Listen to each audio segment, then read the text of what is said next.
60-65 साल पहले कुवैत में भारतीय रुपये वैसे ही चलते थे जैसे भारत में चलते हैं। यानी यहां किसी दुकान से कुछ खरीदने पर भारतीय रुपये ही स्वीकार किए जाते थे।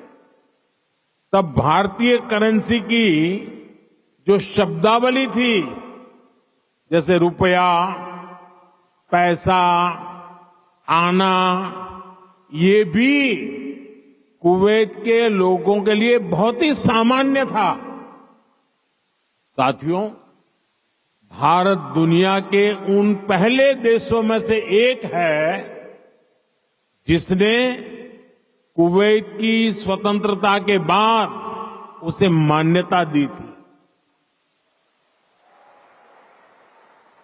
और इसलिए जिस देश से, जिस समाज से इतनी सारी यादें जुड़ी हैं, जिससे हमारा वर्तमान जुड़ा है, वहां आना मेरे लिए बहुत यादगार है। मैं कुवैत के लोगों का, यहां की सरकार का बहुत आभारी हूं। मैं हिज हाइनेस द अमीर का उनके इनविटेशन के लिए विशेष रूप से धन्यवाद देता हूं। साथियों, अतीत में कल्चर और कॉमर्स ने जो रिश्ता बनाया था, वो आज नई सदी में नई बुलंदी की तरफ आगे बढ़ रहा है। आज कुवैत भारत का बहुत अहम एनर्जी और ट्रेड पार्टनर है।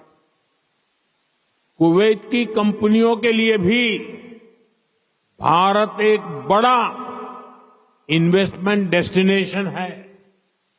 मुझे याद है, his highness crown prince of Kuwait ने न्यूयॉर्क में हमारी मुलाकात के दौरान एक कहावत का जिक्र किया था।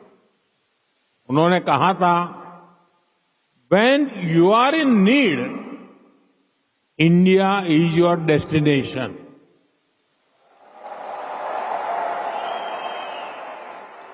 भारत और कुवैत के नागरिकों ने दुख के समय में, संकट काल में भी एक दूसरे की हमेशा मदद की है। कोरोना महामारी के दौरान दोनों देशों ने हर स्तर पर एक दूसरे की मदद की। जब भारत को सबसे ज्यादा जरूरत पड़ी तो कुवैत ने हिंदुस्तान को लिक्विड ऑक्सीजन की सप्लाई दी।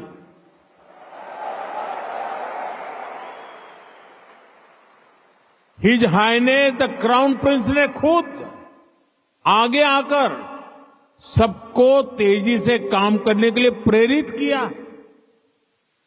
मुझे संतोष है कि भारत ने भी कुवैत को वैक्सीन और मेडिकल टीम भेजकर इस संकट से लड़ने का साहस दिया।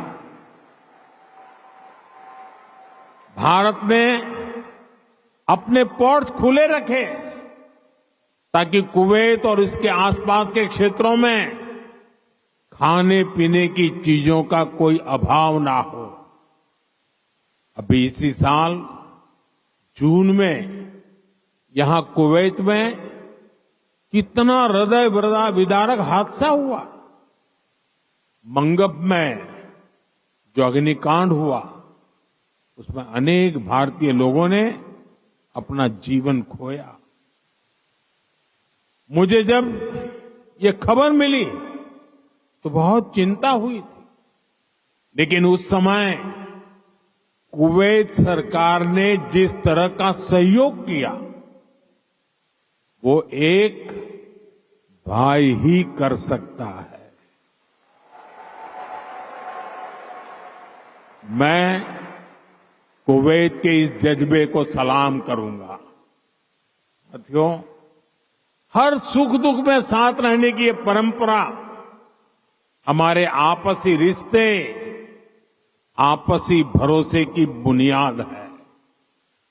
आने वाले दशकों में हम अपनी समृद्धि के भी बड़े पार्टनर बनेंगे।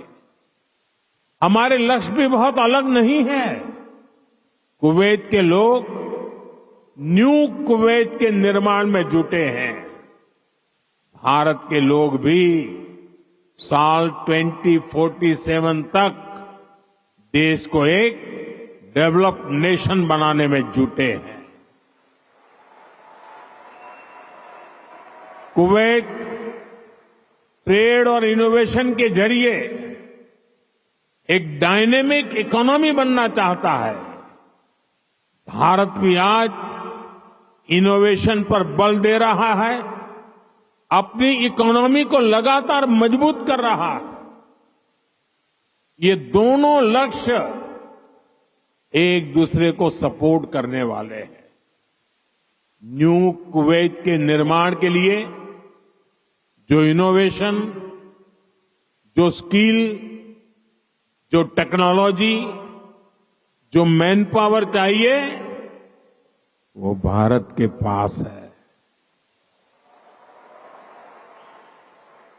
भारत के स्टार्टअप्स, फिनटेक से हेल्थ केयर तक, स्मार्ट सिटी से ग्रीन टेक्नोलॉजी तक, कुवैत की हर जरूरत के लिए कटिंग एज सॉल्यूशंस बना सकते हैं। भारत का स्किल यूथ कुवैत की फ्यूचर जर्नी को भी नई स्ट्रेंथ दे सकता है। साथियों, भारत में दुनिया की स्किल कैपिटल बनने का भी सामर्थ्य है। आने वाले कई दशकों तक भारत दुनिया का सबसे युवा देश रहने वाला है। ऐसे में भारत दुनिया की स्किल डिमांड को पूरा करने का सामर्थ्य रखता है और इसके लिए भारत दुनिया की जरूरतों को देखते हुए अपने युवाओं का स्किल डेवलपमेंट कर रहा है, स्किल अपग्रेडेशन कर रहा है। भारत ने हाल के वर्षों में करीब 2 दर्जन देशों के साथ माइग्रेशन और रोजगार से जुड़े समझौते किए। इनमें गल्फ कंट्रीज के अलावा Japan, Australia, France, Germany, Mauritius, UK और इटली जैसे देश शामिल हैं। दुनिया के देश भी भारत की स्किल्ड मैन पावर के लिए दरवाजे खोल रहे हैं। साथियों, विदेशों में जो भारतीय काम कर रहे हैं, उनके वेलफेयर और सुविधाओं के लिए भी अनेक देशों से समझौते किए जा रहे हैं। आप ई माइग्रेट पोर्टल से परिचित होंगे। इसके जरिए विदेशी कंपनियां और रजिस्टर्ड एजेंटों की एक ही प्लेटफॉर्म पर लाया गया है। इससे मैन पावर की कहां जरूरत है, किस तरह की मैन पावर चाहिए, किस कंपनी को चाहिए, ये सब आसानी से पता चल जाता है। इस पोर्टल की मदद से बीते 4-5 सालों में ही लाखों साथी यहां खाड़ी देशों में भी आए हैं। ऐसे हर प्रयास के पीछे एक ही लक्ष्य है, भारत के टैलेंट से दुनिया की तरक्की हो और जो बाहर कामकाज के लिए गए हैं उनको हमेशा सहूलियत रहे। कुवैत में भी आप सभी को भारत के इन प्रयासों से बहुत फायदा होने वाला है। साथियों, हम दुनिया में कहीं भी रहे, उस देश का सम्मान करते हैं और भारत को नई ऊंचाई छूता देख उतने ही प्रसन्न भी होते हैं।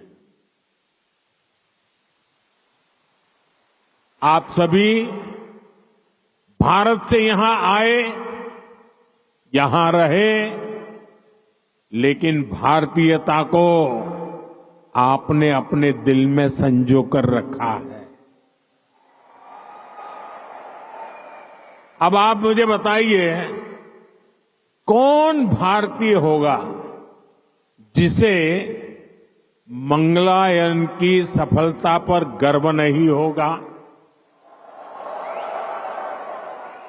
कौन भारतीय होगा जिसे चंद्रयान की चंद्रमा पर लैंडिंग की खुशी नहीं हुई होगी?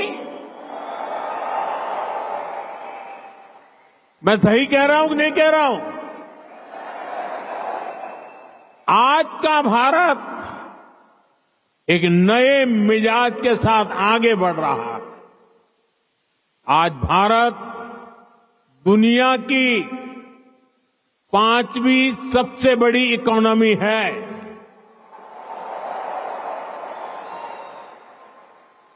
आज दुनिया का नंबर 1 फिनटेक इकोसिस्टम भारत में है। आज दुनिया का तीसरा सबसे बड़ा स्टार्टअप इकोसिस्टम भारत में है। आज भारत दुनिया का दूसरा सबसे बड़ा मोबाइल निर्माता देश है। मैं आपको एक आंकड़ा देता हूं और सुनकर आपको भी अच्छा लगेगा। बीते 10 साल में भारत ने जितना ऑप्टिकल फाइबर बिछाया है,